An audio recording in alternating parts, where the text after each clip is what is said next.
दोस्तों, जब आपकी किस्मत में भी हो कालिया तो क्या करेगी मलकिया आलिया। कल साउथ अफ्रीका और टीम इंडिया का आपस में दूसरा ओडीआई मैच चल रहा था, जिसमें इंडिया ने पहले बैटिंग करते हुए बड़ी शानदार गेम का जो है मुजाहरा किया है, जिसमें राठौर राज और विराट कोहली ने सेंचुरियां बनाई हैं।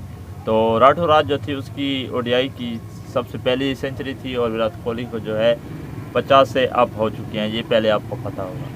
लेकिन किस्मत की बात यह है कि इतनी अच्छी परफॉर्मेंस देने के बाद भी साउथ अफ्रीका ने चेस कर लिया। सिर्फ साउथ अफ्रीका का सिर्फ एक खिलाड़ी ने खेला है, मिथियो मैकराम ने जो है सही खेला है, उसने भी सेंचुरी बनाकर जो है पूरे इंडिया की मेहनत पर जो है पानी फेर दिया है। तो इसे कहने का मतलब ये होता है कि बात वही है कि जब आपकी किस्मत में भी कालिया हो तो क्या करेगी फिर मलका आलिया।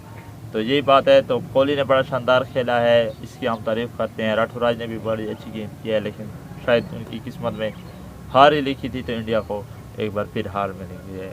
सीरीज़ जो थी 1-1 से बराबर हो गई है। पहले इंडिया ने जीता था, इस बार साउथ अफ्रीका ने बड़ी अच्छी परफॉर्मेंस देकर जो है बाकी साउथ अफ्रीका तारीफ़ के काबिल है। इसके खिलाड़ियों की, इनकी फील्डिंग की तारीफ़ करनी चाहिए, इनकी बड़ी अच्छी परफॉर्मेंस दी है। मैकराम की जितनी भी तारीफ़ की जाए कम है। इतने मतलब कि उनकी पिच पर और इतने प्रेशर में जो उसने एक टारगेट चेस किया है साउथ अफ्रीका ने, वो लाजवाब था। तो 1-1 से सीरीज़ बराबर हो चुकी है। अभी फाइनल मुकाबला हमें और देखना होगा कि वो कैसे मतलब कि कौन चेस करता है और कौन पहले फील्डिंग करता है, तो वो देखने में और भी इंटरेस्ट लगने लग जाएगा। तो मिलते हैं अगले वीडियो, तब तक के लिए अल्लाह हाफ़िज़।